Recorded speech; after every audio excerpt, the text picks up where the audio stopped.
익숙한 노랫말이 미처 생각하지 못한 곳에서 들려올 때가 있습니다. 사랑도 명예도 이름도 남김없이 한평생 나가자던 뜨거운 맹세. 1982년도에 만들어진 이 곡은 이미 같은 해 홍콩에서 그리고 또 곧이어 대만의 노동운동 현장에서 불리면서 80년대 내내 곳곳으로 빠르게 퍼져나갔습니다. 최근엔 홍콩의 우산혁명에서 또 미얀마의 민주화운동 현장에서 들을 수 있었지요.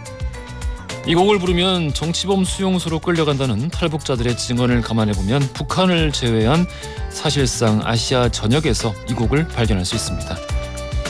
인터넷도 유튜브도 없던 시절 자발적으로 전파가 된 노래이기 때문에 나라마다 박자와 가사는 좀 다릅니다. 하지만 그게 일본이든 태국이든 대만, 홍콩, 캄보디아, 말레이시아, 인도네시아이든 동지는 간데 없고 깃발만 나부껴 라는 대목은 남았습니다. 오늘로 광주 민주화운동이 43주년을 맞았습니다. 때로는 애초에 일어나지 않았던 일로, 때로는 입 밖에 꺼내선 안 되는 일로 여겨졌던 긴 세월 동안 이 노래 임을 위한 행진곡은 더 나은 삶을 염원하는 모든 이들의 마음속에 그렇게 깃발처럼 섰습니다. 세월은 흘러가도 산천은 안다는 가사처럼 지금 당신이 하고 있는 그 고민이 당신만의 게 아니라 말하고 싶고 새날이 올 때까지 흔들리지 말자는 가사처럼 등을 두드리며 더불어 걷고 싶은 마음으로 오늘도 여러분과 함께합니다. 5월 18일 목요일 허지웅쇼 출발합니다.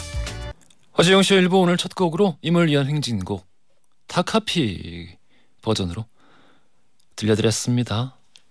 김미숙님, 임을 위한 행진곡, 이 곡 들으면 온몸이 뜨거워지고 좀 정의로운 마음이 샘솟는 느낌이 들어요 라고 말씀 주셨어요. 저는 그 노래들에도 영혼이 있는데 거기에 그 듣는 사람들이 느꼈던 마음들이 거기에 차곡차곡 쌓인다고 생각을 합니다. 43년 동안 쌓였으니까 뜨거워지죠. 김진우님, 야 언제 들어도 뭉클하네요 하셨고요. 3453 쓰시는 분이 웅디군 반가워요. 정말 오랜만이네요. 이 할머니가 응원합니다. 말씀 주셨어요. 그리고 그 이후에 또 문자 하나 더 주시면서 사진도 같이 보내주셨는데 할머니 왜 이렇게 고우세요? 아이고, 미리 소개를 이렇게 할머니 모습입니다 이렇게 보내지 않으셨으면은 할머니 아닌데요. 아름다우십니다. 이 계단 앞에서 또 사진 센스가 좋으시네요. 심우연님, 친구들한테 고릴라 깔고 허지웅쇼 들으라고 홍보를 했어요. 오늘 듣겠다고 했는데 듣고 있을려나 모르겠어요. 효진아, 정현아 잘 듣고 있니? 앞으로 쭉 같이 듣자. 이런 이 마음가짐 상당히 좋습니다. 널리 권장합니다. 아름답네요. 자, 김성희님, 송희영님, 손숙경님, 이연수님, 황은옥님, 박영희님, 최진숙님, 8259 쓰시는 분 이외에 많은 분들 오늘부터 시작부터 이렇게 함께 해주고 계세요. 다들 너무 감사드리고요. 또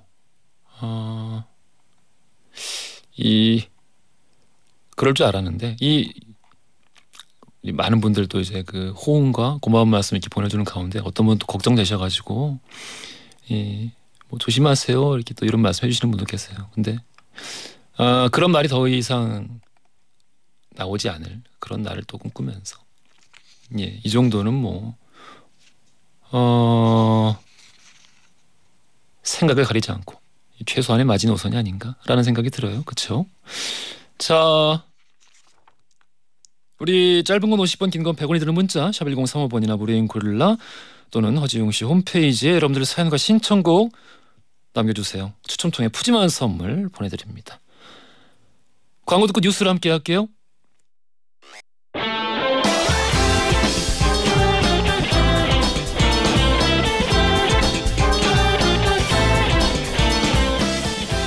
트렌디한 뉴스를 따라갑니다. 손희의 애, 허지웅의 지, 애지, 중지 뉴스.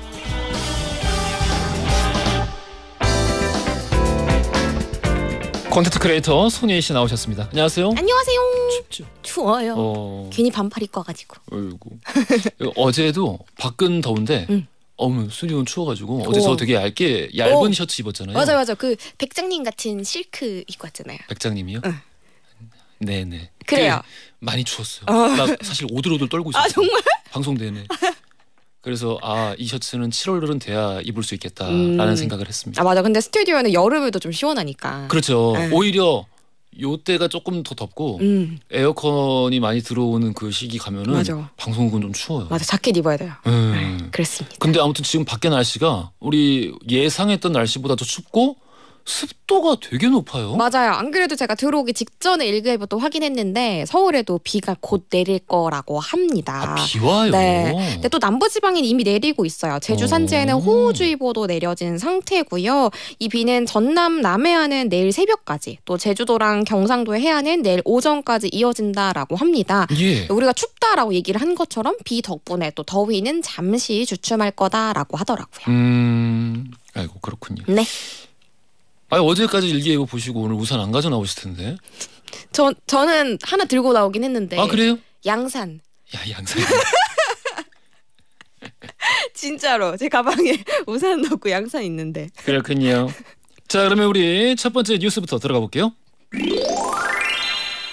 네, 첫 번째 소식. 살 빼려고 제로콜라 마셨는데 효과는입니다. 저 어제 저거 기사 봤어요. 보셨어요? 근데 이거 뭐 언제는 좋다 그랬다가 언제는 또 먹지 말라고 그러더고. 뭐예요 이게? 근데 이게 WHO가 이렇게 공개적으로 발표를 한 적은 없었어요. 예. 그러니까 이게 좋다라고 얘기한 적은 없었는데 예. 좀 먹지 말아라. 근데 FDA 인증을 받았으니까 그 큰 회사들이 그걸 만들어서 판 거잖아요. 그쵸, 맞아요. 아니 근데 왜 갑자기? 두둥 배신감. 우리 한국 이제 우리나라에도 주변에 정말 많이들 드십니다. 정말 많이 마시고요. 제가 그리고 제로 열풍이다라고 애지중지 뉴스에서 소식을 맞아요. 준비한 적도 있었어요. 한 적도 있는 것 같은데. 네. 했었어요. 예. 그래서 제로 열풍이 대체 어디까지냐. 예. 뭐 진짜 제품이 너무너무 많다. 맞아. 이러면서 소식 준비했었는데 그러니까 이번에 WHO 그러니까 세계보건기구에서 새로운 지침이 나온 겁니다.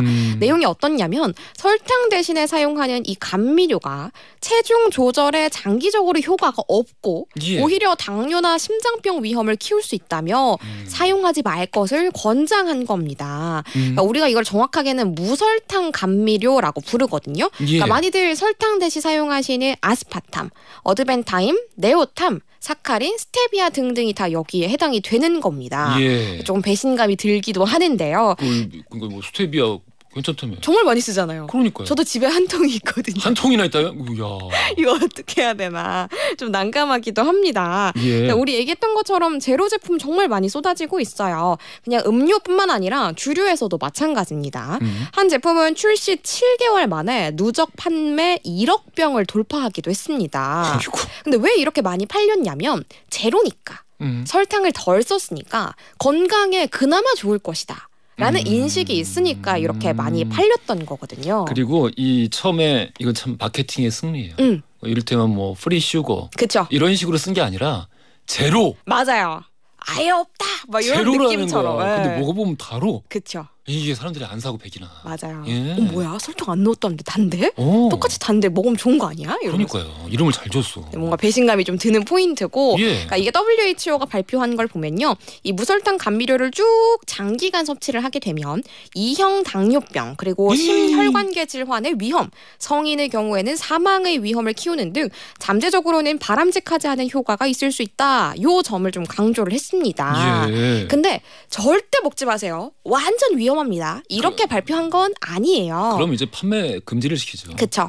권고기 때문에 전문가들 역시 이렇게까지 질병이 발생하려면 정말 많이 먹어야 되는 거다. 그래서 무턱대고 뭐 당장 먹으면 안 된다라는 건 아니니까 좀 조심하는 게 좋겠다. 이 정도로 받아들이면 되고 실제로 WHO에서도 기존의 설탕과 그리고 감미료 중에서 어떤 것이 더 낫다. 뭐 이렇게 비교를 한 건 아닙니다. 그래요? 네. 애매하게 얘기를 하긴 했어요. 그냥 한 소린가? 에? 설마. 발표가 뭐 연구 결과가 있으니까. 근데 원래 제가 WHO를 굉장히 신뢰했었는데 지난 우리 그 팬데믹 기간을 거치면서 다소 제가 좀 신뢰가 흔들린 경향이 있어서. 근데 실제로 국제 감미료 협회에서도 이거 제대로 연구하신 거 맞느냐. 아, 반발했군요. 네, 왜냐하면 우리도 다 근거가 있으니까 이렇게 판매를 하고 이렇게 다 배포를 한 것이다. 저칼로리, 무칼로리 감미료가 세계에서 가장 철저하게 연구된 성분 중에 하나다라고 이렇게 반박을 했습니다. 여러 가지 증거가 있다는 거죠. 하지만 전문가들은 사실 설탕도 당이고 얘도 당이고 어쨌든 당인 건 마찬가지니까 과유불급이다라는 걸 강조를 했습니다. 너무 대기업들이 이제 이 사업에 전면적으로 뛰어들어서 판매를 하고 있기 때문에 그냥 이렇게 논란이 되는 상태로 쭉 갈 것 같아요. 네. 뭐 결론은 안 날 것 같습니다. 네. 아마도. 다음 뉴스 가볼게요. 네, 두 번째 소식, 경복궁을 물들인 명품 뒤따라온 사과문입니다. 예. 네, 이탈리아의 명품 브랜드 굿땡이 이틀 전에 경복궁의 근정전에서 패션쇼를 열었습니다. 굉장히 화려하게 성공적으로 끝이 났거든요. 그러니까 마치 이제 이 사진까지는 제가 아주 즐겁게 봤거든요. 너무 멋있잖아요. 근데 다음 날 그렇죠. 뉴스를 보고 제가 아주 기분이 나빴습니다. 그렇습니다. 미간이 찌푸려지는 소식이 같이 따라왔잖아요. 예. 일단은 패션쇼 소식부터 먼저 한번 정리를 해보면요. 예. 이 굿땡이 이제 경복궁에서 패션쇼를 연 건데 글로벌 명품 브랜드가 경복궁에서 패션쇼를 연 거는 처음입니다. 네. 그리고 굿땡 자체도 아시아 전체에서 이렇게 크루즈 패션쇼를 연 게 처음이었다라고 하고요. 예. 이 근정전은 조선시대의 왕실이 의식을 거행하고 또 외국 사신을 맞는 행사가 열린 곳이었다 보니까 뭔가 그림이 좀 잘 맞아 떨어졌어요. 마치 사신들을 맞이하는 것처럼. 이탈리아 브랜드다 보니까. 예. 그래서 그림이 굉장히 아름다웠다라고 기사화도 굉장히 많이 됐습니다. 맞아요. 근데 이 쇼가 사실은 열리기까지 우여곡절이 조금 많았습니다. 아무래도 허가도 받기 어려웠겠죠. 맞아요. 근데 허가를 처음 받고 나서도 원래는 지난해 11월에 열리기로 했었거든요. 오. 그런데 한 패션 잡지가 청와대에서 화보를 찍으면서 이게 논란이 좀 크게 됐어요. 꽤. 예. 네, 그렇다 보니까 한번 취소가 됐고요. 그거랑 무슨 상관이 있지? 거기서 이제 청와대 쪽에서 논란이 됐으니까 경복궁은 문화재니까 더 크게 논란이 될 수도 있잖아요. 그거는 근데 청와대에서 그 외색 논란이 있잖아요. 그렇긴 하지만 일본과 관련된 옷을 입고 거기서 좀 이상하게 사진을 찍었으니 논란이 될 수밖에 없지. 그래도 어쨌든 브랜드 입장에서는 좀 몸을 사릴 수 있죠. 돈 많이 드는 거니까. 아니 욕 먹으면 안 되잖아요. 그렇죠. 그리고 두 번째로는 이태원에서 대규모 참사가 빚어지다 보니까 애도 차원으로 행사를 다시 한번 취소했고요. 그렇죠. 드디어 패션쇼가 열리게 된 겁니다. 그래서 정부는 이번 행사를 계기로 외국 관광객을 많이 유치할 수 있을 것으로 기대를 하는데요. 웅디가 미간을 찌푸렸다는 게 뭐냐면 행사가 끝나고 나서 밤늦도록 이 행사에 참여했던 사람들이 뒤풀이를 한 건데 그렇습니다. 너무 시끄럽게 음악을 틀고 레이저 쇼까지 펼쳐진 겁니다. 그래서 이게 경찰이 9번이나 출동을 했고요. 소동이 크게 벌어져가지고 여기에 대해서 사과를 하기는 했습니다. 아주 그런데 진심이 안 느껴지던데. 근데 단 한 줄짜리의 사과였고요. 심지어 주최 자체가 굿땡 코리아가 아니라 굿땡의 홍보 대행사였어요. 그러니까 누리꾼들은 그러면 정말 제대로 굿땡이 사과한 게 아니라 대행사가 사과한 거니까 이건 제대로 된 사과가 아니다라고 굉장히 큰 비난의 목소리가 일었습니다. 잠을 못 이루셨대요. 그렇죠. 그리고 이게 뭐 시민들이 참여하는 행사였으면은 뭐 하루쯤 그렇죠. 시민들도 참을 수 있는데 그 주변 주민들도 그게 아니잖아요. 그들만의 파티였죠. 그런데 이렇게 시끄럽게 그렇습니다. 그 새벽까지 네. 이러면 안 됩니다. 안 되죠. 저는 믿고 있어요. 우리 스칼렛 위치 누나는 그 파티에 안 계셨을 거예요. 그분은 그런 인성이 아니세요. 그럴 리 없다. 그럼요. 너무 아름다우시더라고요. 자, 우리 그러면은 퀴즈가 어디서 나올까요? 퀴즈는 앞에서 나옵니다. 앞에서 네네. 나온다. 알겠습니다. 자, 우리 오늘의 퀴즈 들어갈게요. 네, WHO가 이 제품들에 대한 경고를 내놨습니다. 설탕 대신에 무설탕 감미료를 사용하는 제품들에 이 수식어가 붙습니다. 무엇일까요? 1번 제로, 2번 더블, 3번 맥스. 정답 아시는 분들 짧은 건 50원, 긴 건 100원이 드는 문자 샵1035번이나 무료인 고릴라로 보내주세요. 2부 시작하자마자 당첨자 발표드리겠습니다. 고생 많으셨어요. 감사합니다. 자, 아치스의 슈거, 포시즌스의 Big Girls Don't Cry 두 곡 준비했거든요. 요 두 곡 들으시면서 2부로 가겠습니다. 허지용 쇼.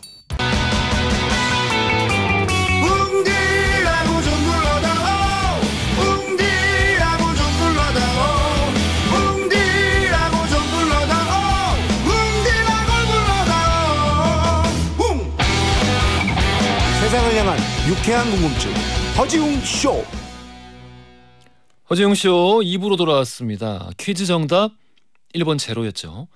선정답자 한 분이에요? 오, 왜 이렇게 적어? 정효숙님, 자 선물 보내드리고요. 일반 정답자 3858 3395 8158 최애림님, 자 이렇게 네 분 커피 선물로 보내드릴 거예요. 3858 쓰시는 분 오늘 처음 저기 문자 참여하신 분이군요. 야 운이 좋으시네. 자 요렇게 하나 둘 셋 넷 다섯 분께 선물 보내드리니까 맛있게 드세요. 새싹 소개 시간이네요. 임병권님, 송형경님, 조기수님, 이영정님, 형명님, 조은영님, 윤옥향님, 6865 4218 4253 쓰시는 분들. 자, 잘 오셨어요. 잘 오셨고 다들 박경옥님도 원래 듣던 청취자분이신데 고릴라를 이제 아들한테 부탁해서 설치하신 기념으로 이렇게 글을 남기셨네요. 잘하셨습니다. 원래 청취자이시든 오늘 처음 오셨든 다들 환영해요. 앞으로도 잘 부탁드리겠습니다. 자 오늘 히스토리 월드를 함께하죠. 오늘 역사 속 폭력 진압 관련된 이야기들 함께 살펴보겠습니다. 광고 듣고 썬킴 교수 박광일 작가 바로 만나볼게요.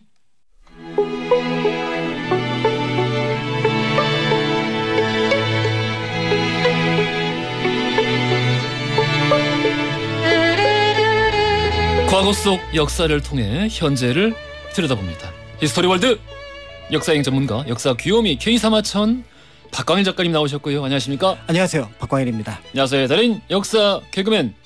이거 뭐 근데 요즘 빠졌네. 뭐였지? 뭐요? 킹과 제너럴 프린스 오브 히스토리. 원래 기억하고 있었는데 본인 입으로 하나 안 하나 뭐 확인해봤어. 약간 오차가 있었어요. 오류가 있었어요. 나도 정확하게 기억 못해. 킹과 제너럴 히스토리 프린스. 프린세스 메이커. 프린세스 메이커.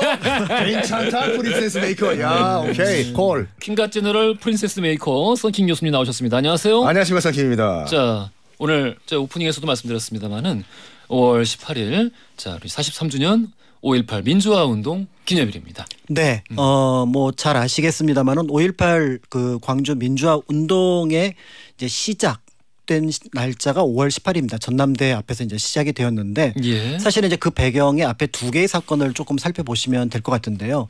여기에 대해서 그러니까 광주뿐만 아니라 그러니까 사실은 서울의 봄이라고 할 정도로 예. 1980년 5월 초에 서울은 굉장히 뜨거웠고요.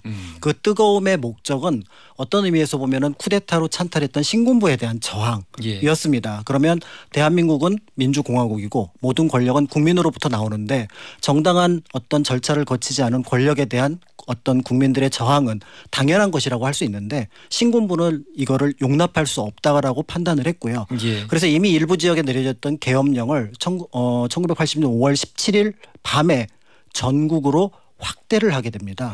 그러니까 이제 전국적으로 여기에 대한 저항에 대한 움직임이 일어나게 됐는데 특히 이제 그 이전에 이미 이제 공수부대를 포함해서 군인들이 예, 여기에 그렇습니다. 투입이 되었죠. 보통 우리가 시위라고 한다 그러면 경찰과 시민이 대립하는 모습을 볼 수가 있는데 여기에는 군인이 투입되면서 결국은 시민이 군인의 적으로서 표시되는 어떤 그런 어떤 끔찍한 상황이 만들어졌고 비극이죠. 네, 그래서 이제 5월 18일 전남대에서 이제 학생들을 무력으로 진압하는 과정 속에서 학생들이 탈출해서 이제 광주 시내 또 다른 지역으로 퍼져 나가게 되면서 결국은 공수부대에 대한 어떤 침탈, 그다음에 강력한 진압에 대한 항의를 하게 돼서 5월 21일 날 이제 광주에 있었던 전남도청을 시민들이 이제 장악을 하게 됩니다. 예. 그러니까 여기에 대해서 굉장한 무력감 또는 때에 대해서는 이거를 좀 당황스럽게 여겼던 신군부는 예. 다시 재정비를 해서 우리가 알고 있는 5월 27일의 비극. 예. 그래서 전남도청을 다시 그 어떻게 보면은 그 탈환하는 과정에서 200명 넘는 물론 그 전에 또 많은 분들이 다른 여러 공간에서 희생을 당했지만 최종적으로 200명이 넘는 공식적으로 확인된 희생자가 나타났던 게 1980년 5.18 광주 민주화 운동이 됩니다. 작전명 화려한 휴가였죠. 화려한 휴가 그다음에 나중에는 충정 예. 뭐 이런 이름을 붙였는데 어울리지 않을 뿐만 아니라 안타깝고 우리 역사에서는 다시는 일어나지 말아야 할 사건이죠. 거기서 이제 그 당시는 평시 작전권도 이제 주한미군이 가지고 있었거든요. 예. 그래가지고 이제 그 이제 미국의 역할에 대한 뭐 여러 가지 논쟁이 있었는데. 비판도 있었고. 그렇죠. 예. 그 배경을 잠깐 말씀드리면은 당시 이제 지미 카터 행정부가 지미 카터가 재선을 준비하던 때였어요. 그때가.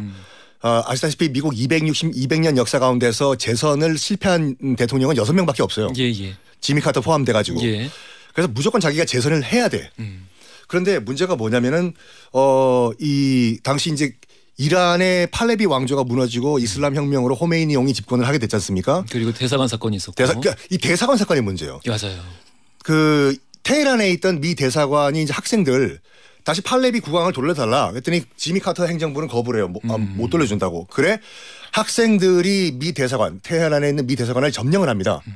그리고 장기간 동안 이제 인질극을 벌이는데 지미 카터는 이제 어떻게 생각했냐면은 딱 그때가 대선 그 캠페인 할 때였거든요. 우리가 델타 포스를 보내가지고 테헤란에 지금 그 인질들을 구출하는 거를 쇼같이 보여주면은 내가 이거 가지고 재선 성공한다라고 작전을 펼친 거예요. 그래서 델타 포스를 헬기에 실어가지고 테헤란으로 보냅니다. 예. 근데 문제는 한 대도 못 가요. 중간에 별 코미디 같은 일 때문에 다 격추가 되고 못 가요. 예. 그게 그 다음 날 대서특필이 되면서 뭐야 지미 카터 행정부가 지금 저렇게 뭐 인질 구출하려고 하다가 망했어? 안 그래도 물카터란 말을 듣고 있었는데. 그러니까요. 그게 1980년 4월이었어요. 예. 근데 바로 그 다음 달에 이제 5월 광주 민주화 운동이 일어나지 않습니까? 제2의 이란은 있을 수가 없다. 그럼 나 정말 재선 못한다. 해가지고 벌써 공수부대와 이제 신군부가 움직이는 걸 알고 있음에도 불구하고 광주에서 있었던 그 이 시민 혁명을 폭동으로 미 행정부가 규정을 해버려요. 그걸 믿고 전두환의 신군부는 마음껏 군대로 움직입니다. 그래요.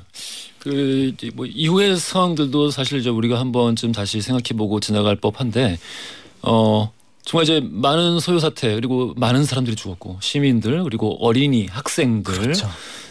당시 이제 국민 학생들 전재수 어린이 필요 그 포함해서 그리고 많은 여성들이 또 이제 희생을 당했고 그 이후에 사실 상처가 쉽게 치유가 될 수가 없었죠. 왜냐면은 이 사건에 대해서 언급할 수도 없었고 언론은 당연히 이게 이제 실제 일어나지 않은 일처럼 행동을 했었고 그리고 그 다음 해 이제 그러니까 사람들이 추모할 수 있는 그 희생자 가족들이 추모할 수 있는 그 다음에 사실 전두환 정권이 국풍 80일이라는 그렇죠. 이 어떤 그 국가적 차원의 축제를 벌였죠. 그러니까 그 정말 수많은 사람들을 죽여서 그들의 피가 아직 다 마르지 않았는데 이거는 다른 지역에 살고 있는 시민들에게 알리지 않은 상황에서 국가적인 축제를 벌여서 이 춤판과 흥겨운 노래와 이런 것을 즐기는 아마 우리나라 역사상 그거 한 번밖에 없었을 거예요. 그렇게 큰 규모의 축제를 국가가 주도한 게. 그렇죠. 그리고 또 중심지였던 여의도를 그렇습니다. 중심으로 해서 펼쳐졌었어요. 전국에서 모여서 여기서 네. 축제를 했었으니까. 가수 이용 씨가 그것 때문에 전국 스타가 됐죠. 거기서 이제 확 뜨셔가지고. 그렇죠. 그리고 네. 또 충무김밥이라고 하는 충무김밥이 그렇죠.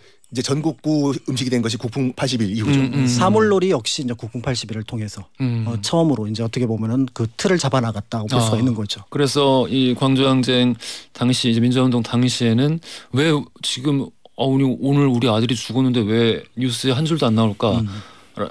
저 개다리 춤은 누구를 위한 개다리 춤인가라고 가슴을 쳤던 사람들이 그 다음에 같은 시기에는 축제를 즐기는 사람들의 모습을 뉴스에서 또 보면서 그렇죠. 조용히 침묵할 수밖에 없었다라는 그 이후의 이야기도 한번 함께 나눠봤습니다. 자, 그래서 오늘 주제는 역사 속 폭력 진압에 관련된 이야기를 한번 나눠볼 거예요. 두 분이 이제 그 서로 하실 그 주제를 정해 오셨어요. 저 같은 경우에는 뭐 넬슨 만델라 남아공을 떠나가지고 아프리카의 아버지라고 불리는 그 인물에 대해서 다 들어보셨을 거예요. 예. 그 넬슨 만델라가 일단은 그 인권 변호사였습니다. 변호사였다가 이제 무장 투쟁 게릴라가 됐거든요. 그것 때문에 종신형을 선고받죠. 그 계기가 됐던 1960년 남아공 샤프빌 무력 진압 이 얘기하겠습니다. 그 계기가 됐던 항쟁. 예. 저는 이제 그 무력 진압이라고 했을 때 사실은 여러 사건들이 떠올랐는데 의외로 사람들한테 알려지지 않았던 사건이 있습니다. 바로 1905년부터 1910년의 의병 진압. 예. 당시 대한제국이 있었던 시기입니다. 예. 물론 통감부가 1906년에 설치되었기 때문에 통감부의 압박이 있었다고 하지만 그 시기에 정말 많은 사람들이 의병의 이름으로 죽임을 당했거든요. 예. 그래서 오늘은 그 배경에 있었던 몇몇 알려지지 않은 사건들, 그다음에 인물들을 한번 살펴보려고 준비를 했습니다. 그러니까 그 시기 의병 활동에 대해서 국지광고 몇 가지 빼고 그래 잘 모르는 것 같아요. 그렇죠. 우리가 보통 연대기 순으로 먼저 1895년 을미 의병부터 시작해서 을사 의병, 정미 의병 이렇게 얘기를 하긴 하지만 또 그분들이 희생을 했다라는 얘기를 하지만 그럼 그 사람들을 진압했던 폭력으로 진압하려고 했던 사람들은 누구였을까?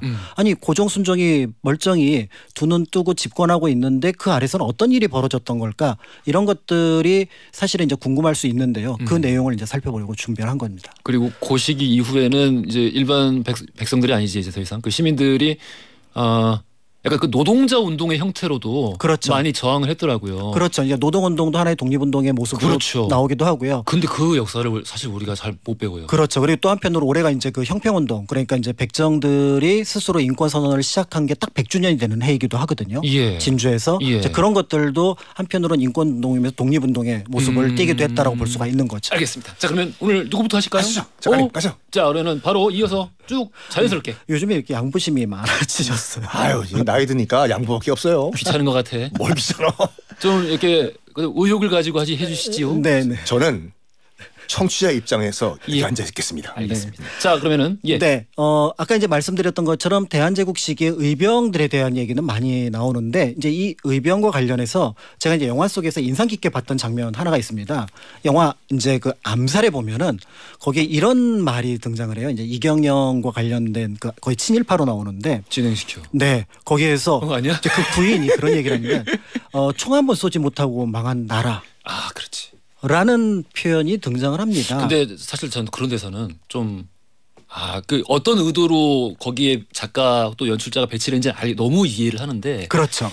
이게 우리 역사를 공부하고 있는 어린 친구들. 특히 어린 친구 그러니까. 이게 잘못된 인식을 그렇죠. 그러니까 마치 유대인들이 나치에게 무슨 순한 양처럼 끌려갔고 그들은 아무 저항도 하지 않았다라는 말들을 믿는 사람들처럼 그렇죠. 그 사실이 아니거든요. 네. 이것도 사실이 아니고. 영화 광해 왕이 된 남자를 보고 많은 젊은 친구들이 광해가 정말 성군으로 착각을 하고 있어요. 우린 절대 총 한 번 못 쏴보고 나라를 빼앗긴 민족이 아니에요. 맞습니다. 그래서 이제 여기에서 지금 말씀하셨던 것처럼 그 작가분이나 아니면 그 영화에서 얘기하고자 했던 부분은 바로 뭐냐면 정부 차원에서 저항하지 못했던 그 부분을 비판 또는 어떻게 보면 그렇지. 비꼬려고 그런 의도지. 했던 거라고 보시면 될 것 같고요. 오해의 여지가 있죠. 조금 더 정확하게 살펴보면 우리는 수천, 수만, 수십만 어떻게 예. 보면 보이지 않는 총을 쏘고 저항하고 이 나라를 지키기 위해서 노력을 했습니다. 그러니까 이게 상당히 극단적인 모습을 띠게 되는 거죠. 보통 주권 국가라면은 외적이 나서게 되면 정부군이 나서고 그다음에 그 옆에서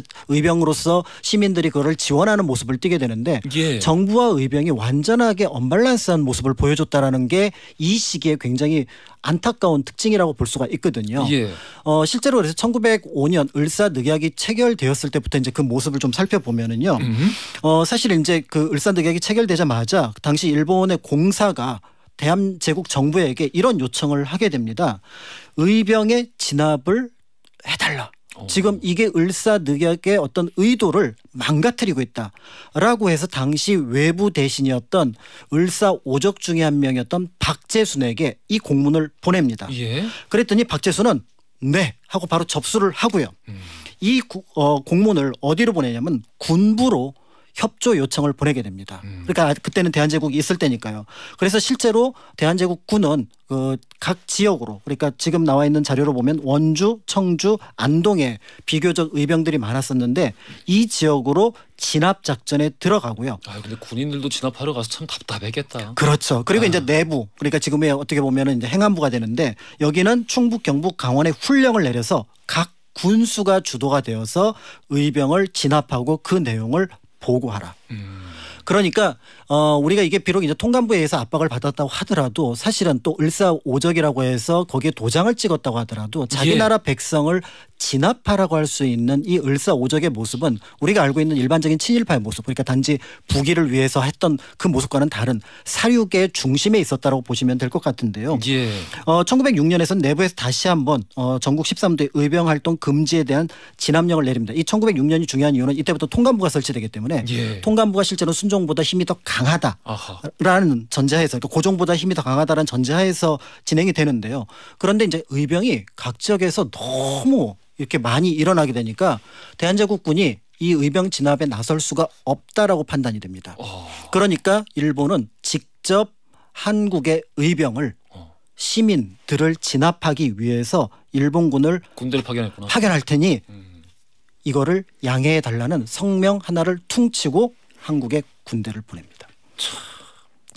그러니까 이때부터의 어떤 그 의병의 어떤 진압 형태, 그러니까 저기 보면은 이 의병들에 대한 참살의 모습은 일본군이 앞장서고 거기에 이제 대한제국의 행정부라든지 군부가 뒤를 지원하는 그런 방식으로 나타나게 되는데요. 1907년까지 여러 자료를 놓고 보면은 대한제국 군대가 곳곳에서 의병들을 진압하는 데 동원되거나 또는 자발적으로 나섰다는 기록이 나와 있습니다. 예. 그 이유를 제가 자료를 찾아보니까 그 당시 군부 대신이 또 을사오적 중에 한 명이었던 권중현이었던 거죠. 다 요직에 가 있구나. 그렇죠. 그러니까 결국은 이런 면에서 볼 때 당시 이제 의병 진압의 핵심이, 우리는 을사오적 그러면은 그냥 나라를 팔아먹었다라는데 그게 어떤 구체적인 의미일까 생각을 못했잖아요. 그냥 도장 찍은 정도로 생각을 하지만 도장을 찍고 나서 후속 조치까지 굉장히 충실하게 했던 인물이라고 볼 수가 있습니다. 그래서 그 후속 조치를 굉장히 충실하게 했던 인물. 이완용을 빼놓을 수가 없겠죠. 그러니까 다들 그 을사오적 이 사람들 면면을 보면은 정말 그 열과 성을 다해서. 그렇죠. 그러니까 우리나라 백성의 목숨은 하나도 생각하지 않고 자신의 영달, 그리고 어떻게 하면은 일제 통감부나 총독부의 비위를 맞출 것인가, 여기에 대한 관심을 가지고 있었는데요. 예. 자, 이완용의 태도를 그 일부 자료를 통해서 볼 수가 있습니다. 당시 이제 그 찬정 벼슬을 하고 있었던 허위 선생, 그러니까 굉장히 유명한 그 의병장이었는데 이분이 이제 이강년, 민궁호 이런 분들하고 해서 대규모의 의병으로서 어떻게 보면 거병을 합니다. 그러니까 그 당시 총리 대신이었던 이완용은 제일 먼저 허위의 품계를 삭제합니다. 그리고 법부에 명령을 내려서 즉시 체포를 하라라고 얘기를 했고요. 그러면서 본격적으로 자신이 주도해서, 그러니까 의병 진압 작전에 나서게 되고, 의병을 진압하기 위해서는 거액의 예산이 필요하니까 그렇죠. 별도 의병 진압용 예산을 편성을 합니다. 대한제국 안에서. 그러니까 이게 진짜 진심인 거야. 그렇죠. 늘 진심이야 그들은. 이렇게 되니까 이제 각 지역에서 가만히 이 을사오적을 중심으로 했던 정부 고위 관료의 이 움직임이 정말 안 좋은 쪽으로 변화가 나타나는 게 바로 뭐냐면, 이제 지방관들이 대세가 어느 쪽인가를 이제 눈치를 보기 시작하는 거죠. 사실은 우리가 알고 있는 것처럼 1860년부터 1890년까지 청백리라고 할 만한, 또 때에 따라서는 그 지역에서 자기 지조를 지키는 지방관은 거의 보기가 어렵습니다. 이미 세조 정권기를 넘어서면서 지방관이라고 하는 것은 출세 또는 어떤 뭔가 그 부를 획득하는 도구로 인식했었거든요. 그렇지만 나라가 위기에 빠졌을 때 이들은 일단은 숨죽이고 있다가 지금 권중현이라든지 그다음에 박재순이라든지 이완용이 움직이는 걸 보니까 우리는 어떻게 움직여야 될지를 보는 거죠.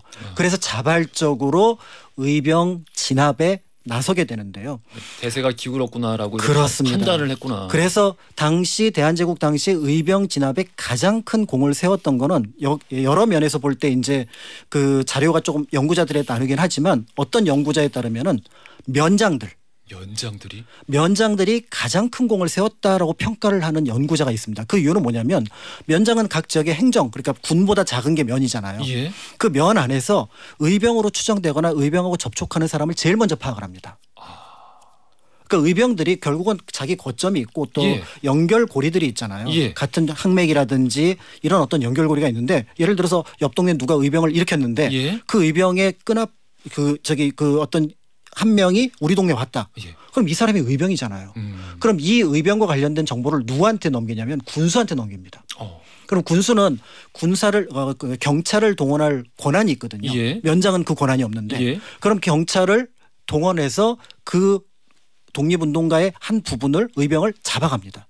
그렇게 해서 이게 만약에 대규모의 병력이 필요하다고 판단되면 도를 올립니다. 어허. 관찰사로. 예. 그럼 관찰사에서는 병력을 동원해서 처음에는 그게 대한제국군일 수도 있고 더 나아가서 이제 일본군이 될 수도 있는데 그들이 의병들을 진압하러 가는. 그럼 모든 신고 이 절차의 가장 그 기본적인 단위이자 가장 중요한 게 면장이네요. 동장. 그 면보다 밑에 있는. 그러니까 이런 어떤 조직으로 의병들을 탄압을 하게 되니까 의병들이 빠져나갈 구멍이 없는 거예요. 아하. 그래서 우리가 보통 1907년 이후에 그러니까 이제 정미의병이라고 해서 군대 해산 이후에 대규모로 의병들이 일어나게 되는데 그들이 그렇게 빠르게 패퇴했던 이유 중에 하나가 바로 뭐냐면 이 행정 체계 속에서 의병들을 통제를 하기 시작하니까 사실은 그 본보기는 위에서 이제 그 어떤 거물급 친일파들이 보여줬던 모습들을 나타나게 되는 거고요. 이 상황이 이쯤 되니까 그러면 아예 의병을 색출하러 다니는 단체들이 등장을 합니다. 너무나 당연하게 짐작할 수 있는 것처럼 일진회 같은 존재들이 이미 의병들을 색출하러 다니는 거죠. 왜 그럴까요? 그 어떤 그 위기에 빠지면은 왜 그렇게 자발적으로 뭔가를 색출하려고 하는 그 왜 그런 것도 있잖아요. 왜 저기 이란 혁명 이후에 여성들이 부르카 입고 다니는지 안 입고 다니는지 여성들이 단속을 했어요. 예, 자체 감찰단을 만들어 가지고 머리구덩이 잡고 끌고 가더라고. 그러니까 약간 나쁜 쪽으로의 생존 본능이죠. 이렇게 해야지 내가 살 수 있다는. 나쁜 쪽으로의 생존 본능. 말 됐네. 네. 알겠습니다. 자, 그럼 남은 이야기 3부에서 마저 또 나누어 볼 거고요. 여기서 돌발 퀴즈 드릴게요. 5.18 민주화운동 이야기 앞서 나눴죠.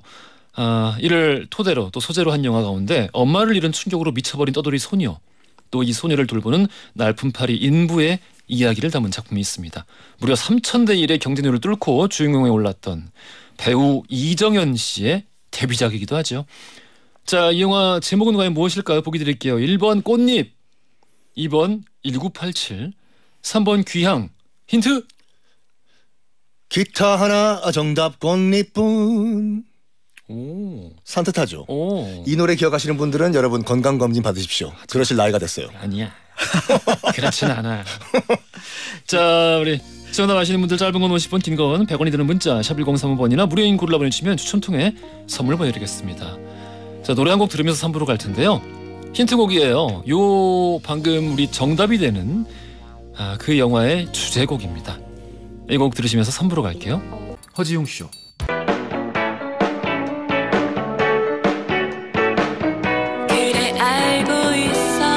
심심한 걸 졸린 점심시간 너무나 싫어서 라디오를 들으면서 혼자서 달리는 12시 5분 그 여름날 밤 라디오의 음악 속에 잊을 수도 없는 춤을 춰 귓가를 울리는 운디 목소리에 믿을 수도 없는 꿈을 꿔 이제는 정오의 바쁜 햇살 아래 헤드폰을 쓰고 춤을 춰 귓가를 울리는 슬픈 음악 속에 나눌 수도 없는 춤을 춰 여러분은 지금 삶이 행복해지는 순간 허지웅 쇼를 듣고 계십니다. SBS Love FM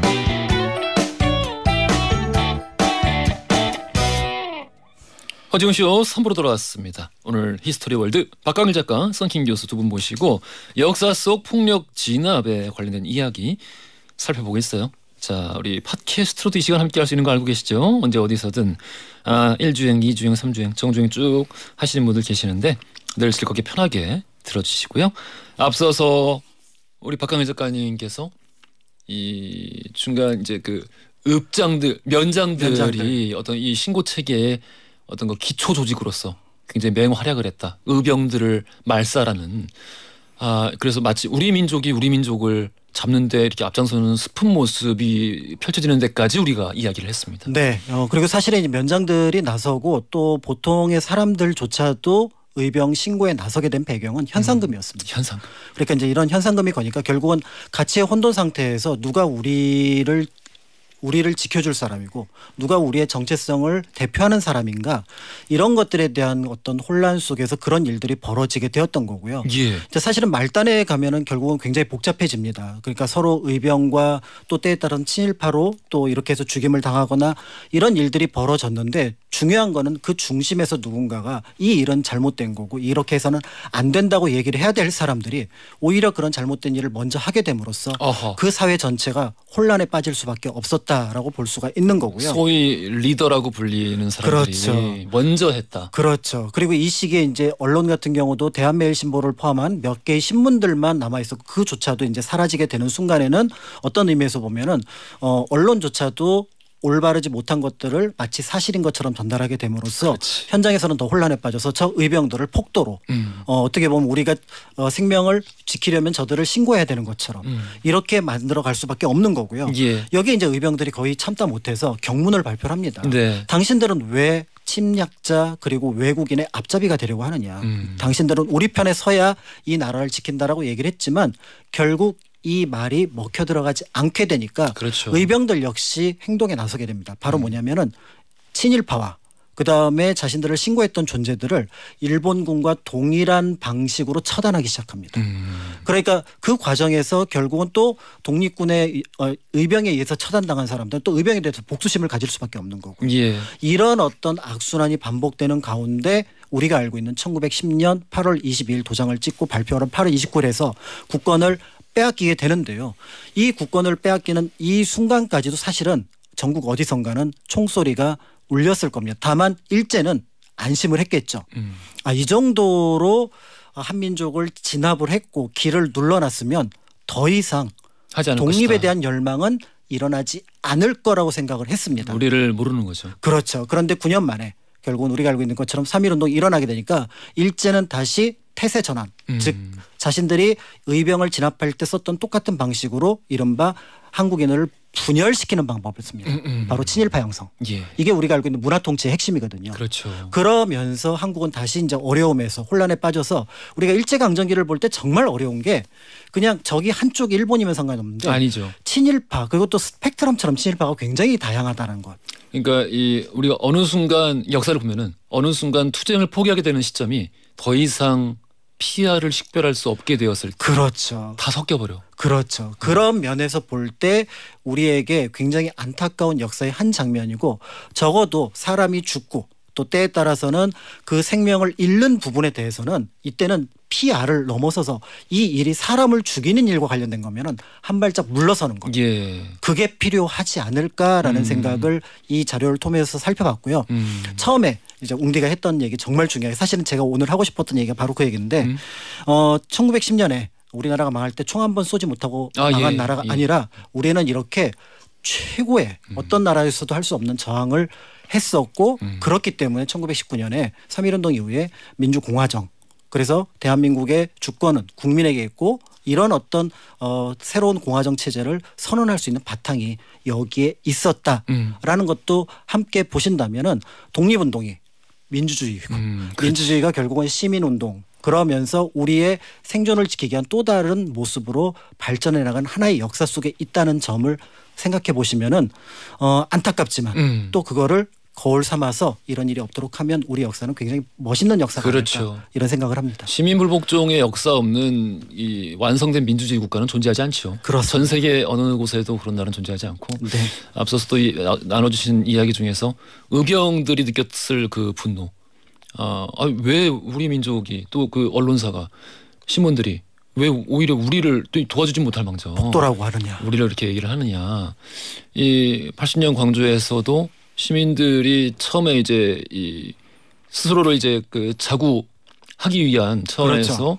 도시를 탈환하고 나서 처음 몰려갔던 곳이 지상파 뉴스 방송국이었어요. 왜곡하거나 다루지 않는 방송국의 특정 이제 그 지상파 방송국에 몰려가서 정말 규탄을 하고 분노를 표했는데 너무 이해할 수 있을 것 같아요. 일맥상통하는 부분이 있는 것 같습니다. 일본에서도 아마 이쯤 되면 의병들이 다 뿌리가 뽑혔다라고 생각했던 것이 이제 1909년에 이른바 이제 남한 대토벌을 그렇죠. 그 전라도 지방에 있던 의병과 의병으로 의심되는 조선 시민들을 뭐 추정컨대 한 10만 이상을 다 학살했지 않습니까? 10만 이상. 10만 이상. 그러니까 더 이상 의병은 이제 뿌리가 다 뽑혔다라고 일본이 착각을 한 거죠. 그렇죠. 그런데 어쨌든 그런 일들이 있었다는 것 자체를 잊지 마시고 우리는 일제에 대해서 최대한 싸울 수 있는까지 싸웠다. 아 그럼요. 자막으로 좀 쳐야 돼. 미스터 선샤인 같은 경우에도 예. 영화 암살도 그렇고 예. 배우는 이렇게 얘기하지만 역사적 사실은 원래 이렇다. 그러면서 갑자기 썬킴이 나오나요? 썬킴과 박강희 작가가 양쪽 코너에 이렇게 나오는 거야. 괜찮네 그거. 뿅 이렇게 나오더니 갑자기 요거를 누르시면은 잠시 관련된 역사 이야기를 들으실 수 있습니다. 하면서. 혹시 방송 관계자 여러분들, PD님들 듣고 계시면 한번 저희 시간 많습니다. 오늘 코너 시작하고 가장 활기에 넘치시는 아, 거예요. 그래요? 빨리 자 기력 회복하시고. 기록 원래 회복했어요. 우리 썬킴 교수님 차례예요. 거기 뭐 아파르트 헤이트라고 해가지고 나치 독일 출신들도 혀를 내둘렀던 흑백 차별 정책이 남아공에 있었습니다. 남아공에 있었습니다. 일단 남아공의 흑백 차별을 이해하시기 위해서는 일단은 남아공이 어떤 나라인가 잠깐 아셔야 되는데 많은 분들이 영국 식민지로 많이 알고 계세요. 남아프리카 공화국. 남아프리카 공화국 남아공 2010년도 월드컵 개최국이요. 예. 부부젤라. 그렇지. 그 남아공은 영국 식민지였던 건 맞지만 대부분의 그 지금 그 구성원은 보어인이라고 하는 네덜란드 출신들입니다. 네. 그 네덜란드 출신들이 이제 그 지금의 케이프타운에 정착을 하면서 본국이 너무 멀잖아요. 그래서 우리는 유럽과 단절하고 우리는 아예 여기서 새롭게 뿌리를 내리고 살자 해서 자기는 네덜란드인이 아니라 보어인. 보어가 저기 그 네덜란드 말로는 농부란 말이거든요. 그래서 독립해 살자라고 해요. 물론 나중에 이제 영국도 들어오면서 이제 보어 전쟁이라는 걸 일으켜가지고 그렇죠. 영국과 이제 보어인과 전쟁을 1, 2차를 하는데 무승부로 끝납니다. 그러니까 이 휴전 상태가 지금까지 이어져요. 그러니까 지금 남아프리카 공화국 이전에는 남아프리카 연맹이라는 연방이라는 국가가 있었는데 네. 오렌지, 트란스발, 그다음에 나탈, 케이프 콜로니 이렇게 4 독립국이었어요. 중간에 뭐 이상하게 지나간 것 같은데. 뭐가요? 무슨 발? 트란스발이라는 나라였습니다. 알겠습니다. 잠시 귀를 의심했습니다.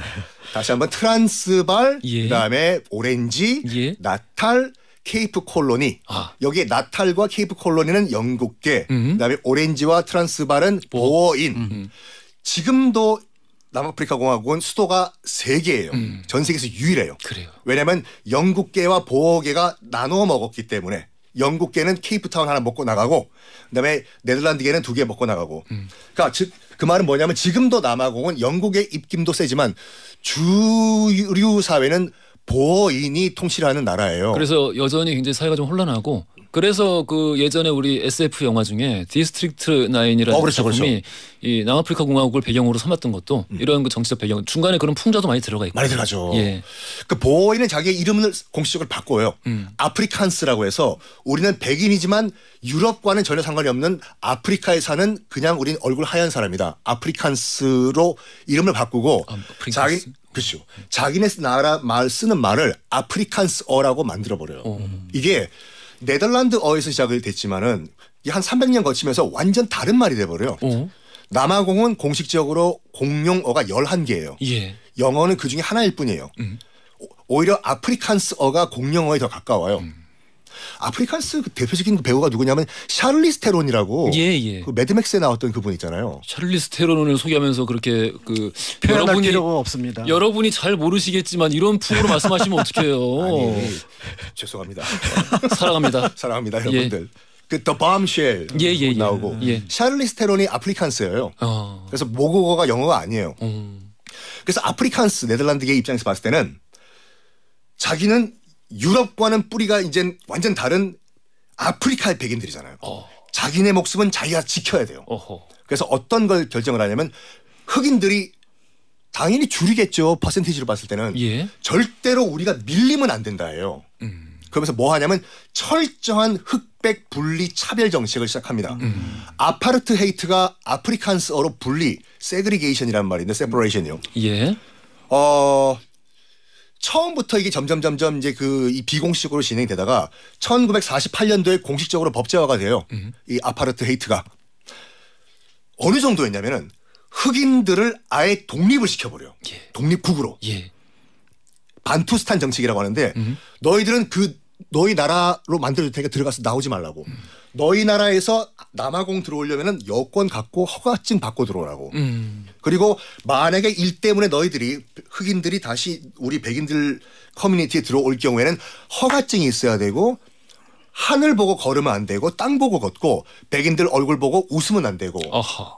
그러니까 미국의 그 60년대 마틴 루터 킹의 그 흑백 차별 정도가 아니에요. 그러니까 그 한참 우리가 이제 익숙하게 알고 있는 민권운동 시절에 이 당했던 차별과는 비교할 수 없는 참담한 수준이다. 인간 이하가 아니라 인간도 취급을 안 한 거야.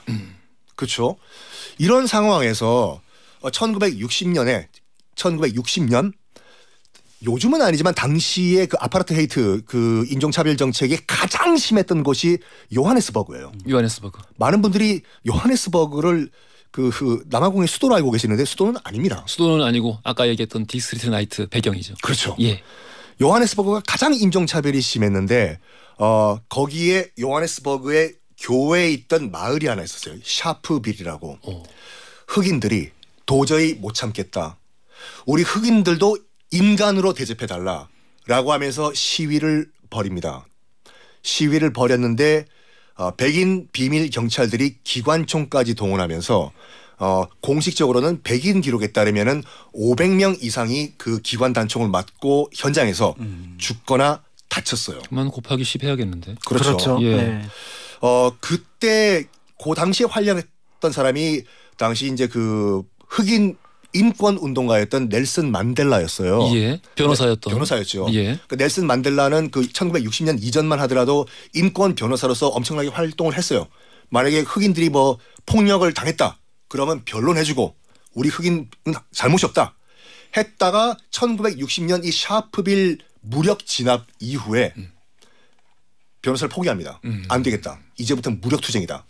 그러면서 이제 넬슨 만델라가 실제로 수류탄과 폭탄 제조 기술을 배우고 옆에 있는 나라 가가지고 게릴라 훈련까지 받고 들어와가지고 다시 남아공에 들어와가지고 게릴라 활동을 해요. 예. 정부, 그러니까 백인 정권은 말로 해서는 안 되겠다. 무력으로 뒤집어 엎자. 해서 실제로 수류탄 투척, 폭탄 설치, 폭파. 하니까 당연히 백인 비밀 경찰에서는 누구? 넬슨 만델라 잡으라고.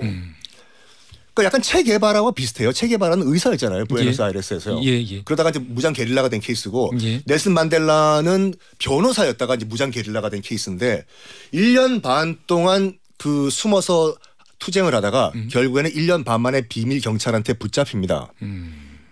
붙잡혀요. 무조건 일단 사형이에요. 아하. 이건 무장 게릴라잖아요. 예. 그래서 죽기를 각오하고 이제 그 재판장에 섰는데 그 최후 변론이 이거였어요. 그래, 내가 죽어도 좋다. 하지만 내가 죽는 건 정말 아쉬운 건 그거다. 내가 더 이상 무장 투쟁을 할 수 없다는 것이 정말 안타깝다. 전 세계가 다 보고 있었어.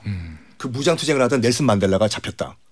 재판장에서 재판사가 사형 못 내리죠. 그리고 또 이제 이게 참 천만다행인 게 이미 이제 시대가 미디어의 시대였잖아요. 그렇죠. 예, TV 중계로 모든 것을 지켜보던 시기였기 때문에 쉽게 못하죠. 그렇죠. 그 누구냐? 그 박열. 예. 박열이 원래는 사형을 받아야 되는데 무기징역 받잖아요. 예. 그렇죠. 박열은 실제로 사형을 받고 싶어 했었는데도 그러니까. 불구하고. 예. 박열 선생은 그 일본 판사가 무기징역 때리니까 나 사형 때리라고 이랬잖아요. 저 아닙니다. 예. 전 일본 판사가 아닙니다. 예. 순간 그렇게 보였어요. 왜 그래? 그래서 전 세계가 주목을 하고 있는 상황에서 종신형을 때려버려요. 차마 사용은 못하고. 그렇죠. 그러면서 그 케이프타운 앞에 있는 로벤 섬이라는 그러니까 샌프란시스코 앞바다에 있는 알카츠라스랑 똑같은 그 섬이에요. 그런 섬이 있구나. 섬에 들어가요. 예. 섬에 들어가서 우리의 넬슨 만델라는 무려 27년 동안 거기서 갇혀 지냅니다. 근데 진짜 그것도 의지가 대단하다. 이게 그 남아공의 백인 정부는 죽었다라는 뉘앙스를 풍겼어요. 예. 한 10년 지나고 나니까 넬슨 만델라를 지금은 추모할 때다. 이러니까 국민들은 죽었나 봐 노르벤 섬에서. 그래서 전 국민이 다 죽었다고 착각을 한 거예요. 그러니까 이제 잊기를 바라는 거지. 그렇죠. 이 사람을 잊기를 바라는 거지. 그래서 나중에 이게 전 사회 구성원들이 다 동시에 착각을 하고 있는 거를 만델라 효과라고 해요. 예를 들어서 썬킴은 진짜 개그맨이다라고 착각을 하고 있는 것이 만델라 효과예요. 김학도 씨랑 관련 있지 않나? 네, 거기서 또 김학 김학도 선생님보단 제가 더 잘 나가죠. 그래서 그래가지고 그러니까 넬슨 만델라는 거기서 이제 그 바깥 세상과 커뮤니케이션이 안 되잖아요. 그러는 가운데 1976년에 그러니까 아파르테이트는 점점 심해가요. 흑백 분리 정책. 그러니까 많은 분들이 이제 영국 식민지로 알고 계시는 것이 이제 영국도 지른 거예요. 영국은 벌써 1807년에 노예 제도를 폐지했거든요. 예. 영연방 국가였어요. 남아공이. 예. 영국 정부가 얘기한 거예요. 나 흑백 차별하지 말라고. 영국은 아시다시피 유색 인종이라고 하더라도 전문직은 대접해줘요. 영국에서는. 우리 뭐 셰익스피어의 그 저기 누굽니까? 저기 그 흑인. 뭐야? 왜 갑자기 기억 안 나? 저기 흑인 나오잖아. 유색 인종. 네, 생각나면 얘기해. 네, 생각해봐요. 네. 생각나면 얘기해줄게. 그 간디, 그 인도의 간디도 영국에서 변호사 땄잖아요. 예. 영국에서는 굉장히 대접을 받았어요. 오델로였나? 네? 오셀로 말고. 아니야. 예, 계속. 네. 근데 이제 그 남아공이 영국에 약간 지배를 받을 때 예? 인도는 벌써 영국 식민지니까 네. 많은 인도인들이 남아공으로 이제 그 노동자로 끌려갔어요. 그래서 간디도 이제 영국에서 변호사 활동을 하다가 남아공에 우리 인도 국민들이 지금 그 뭐 차별받고 있다고 하니까 나도 변호사 활동 거기서 할까 해서 남아공 갔다가 엄청난 인종차별을. 돈 있으니까 1등 칸을 탄 거예요. 기차. 끌려서 바닥에 내팽개치신 거예요.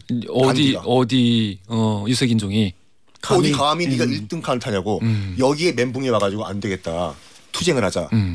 간디도 그렇게 빠진 케이스고 1976년도에 이제 아파르테이트가 이제 극에 달했을 때 또 요하네스버그 외곽에 있던 소웨토라는 지역이 있습니다. 소웨토. 예. 지금도 굉장히 못 사는 지역이에요. 남아공의 흑인들이 어떻게 얘기했냐면 여기서까지 우리가 못 살게 하면 어디로 가란 말이냐. So where to라고. 그래서 아니 원래 이름은 소웨토고 농담을 자기는 그렇게 한다고. 뭐야? 거기 소웨토에서 학생들이 시위를 벌여요. 예. 왜냐하면 아까 말씀드렸던 아프리칸스어, 네덜란드어를 학교 공용어로 지정을 해버린 거야. 근데 흑인 학생들이 아프리칸스어는 흑인 탄압의 상징이다. 예. 도저히 이건 우리가 학교 공용어로 우리 받아들일 수 없다. 해요. 그래서 학생들이 시위를 벌여요. 초등학생부터. 여기에 백인 경찰들이 또 발포를 합니다. 맨 처음에 총 맞고 죽은 학생이 누구였냐면 12살짜리 헥터 피터슨이라는 흑인 학생이었어요. 근데 꼭 그렇게 어린애들을 먼저. 그러니까 그게 사진을 찍혀가지고 전 세계 이 신문에 실린 거예요. 그래요. 헥터 피터슨의 사진이. 여기에 공식적으로만 백인 정부의 집계로는 500명의 학생들이 학살당합니다. 이때부터 국제적으로 엄청나게 압박이 들어와요. 지금 너희들 흑백 차별 정책 지금 스탑 안 하면 남아공 왕따 시켜버리겠다. 유엔은 회원국 자격도 박탈합니다. 그래서 결국엔 견디다 못한 그 남아공의 백인 정부가 1989년도, 1990년도에 만델라를 석방하면서 아파르테이트는 끝이 납니다. 그래요. 아무리 생각해도 오셀로 맞을 거예요. 맞아요. 그 오셀로 장군이 그 무어인 출신의 장군인데. 아프리카 무어인. 예, 근데 그 장군인데 유색 인종이었단 말이에요. 그러니까 그 예전에도 그런 설정을 별 어색함 없이 영국인들이 받아들였던 것처럼 영국인들한테는 그렇게 뭐 아주 여기 말도 안 돼. 아파르테이트 이런 정도는 아니었다는 거죠. 지금 영국 총리도 인도계잖아요. 그렇죠. 자, 우리 오늘 이렇게 해서 역사 속 폭력 진압에 관련된 이야기를 쭉 살펴봤습니다. 워낙에 또 여러 가지 이야기들이 많아서 시간이 좀 모자르고 다음에 또 이런 소재로 한번 해보시면 좋지 않을까라는 생각이 들기도 하네요. 하오. 죄송합니다. 국적을 하나를 정확하게 정해 빨리. 요즘 계속 일본이야 중국이야. 요즘 계속 중국어 공부하다 보니까 나와요. 알겠습니다. 때부치. 돌발 퀴즈 정답 1번 꽃잎이었고요. 정답자 조기수님 그리고 4633-0915 쓰시는 분 세 분께 선물 보내드리겠습니다. 자, 고생하셨어요. 지금까지 박광일 작가, 선김 교수였습니다. 감사합니다. 감사합니다. 허지용 쇼.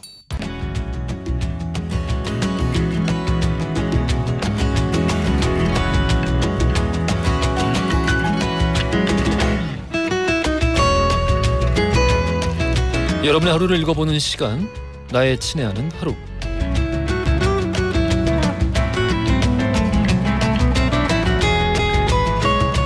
지금 이 시간 여러분들 어떤 풍경 안에서 계시나요? 나누어주세요. 우리 사연과 신청곡 보내주실 때 신청곡은 제목만 보내주셔도 괜찮습니다.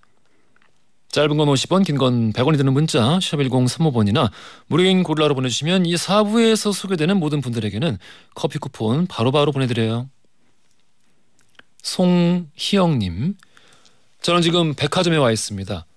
어제 동생이랑 싸웠는데 나오는 길에 괜히 생각이 나서 제 물건을 구입하면서 동생 선물도 하나 샀어요. 얘기하면서 간섭하다 보니까 투닥투닥 싸우는 일이 많습니다. 그래도 지나고 보면 동생밖에 없어요. 동생이랑 투닥투닥. 어렸을 때 저도 참 많이 싸웠던 것 같아요. 선물 잘 사셨습니다. 예. 한 살이라도 손이 씨 먼저 이렇게 손 내밀고 선물도 주고 화해도 청하고 이런 게 좋아. 그게 맞고 좋아요. 9616 쓰시는 분, 늘 불평불만 많고 눈치가 없던 동료가 급 퇴사해서 내심 후련했는데 3일 만에 재입사했어요. 오자마자 또 불평불만인 이분. 어쩌죠? 제가 퇴사하고 싶네요. 어떤 식으로 불평불만의 눈치가 없었을까요? 아이고, 이렇게 인심을 잃어서 어떡해. 근데 또 어떻게 3일 만에 재입사는 회사에서 받아줬네요. 일은 잘하나? 아무튼 9616 쓰시는 분, 그 사람 때문에 스트레스 안 받고 살 수는 없지만 또 이렇게 최대한 피할 수 있는 하지만 내가 감당하거나 컨트롤할 수 있는, 내가 조절할 수 있는 그런 종류의 새로운 스트레스를 하나 만드시는 게 어떨까. 거기 정신 뺏기면은 별로 신경 안 쓰이실 거예요. 자, 우리 김진님이 신청하신 김현지의 위스키 온 더 락, 그리고 조혜영님이 신청하신 JS의 종로에서 듣고 오겠습니다. 노래 듣고 왔습니다. 류진영님, 야 진짜 선곡 맛집이네요. 좋은 노래 많이 나와요. 그렇습니다. 역사와 전통을 자랑하는 선곡 맛집 허지웅 씨와 함께하고 계십니다. 김주희님께서 남편 모르게 무선 이어폰으로 듣고 있어요. 웅디님 목소리 듣고 있으면 마음이 유해집니다. 비 와서 쌀쌀한데 감기 조심하세요. 네? 비 와요? 밖에 비 와요?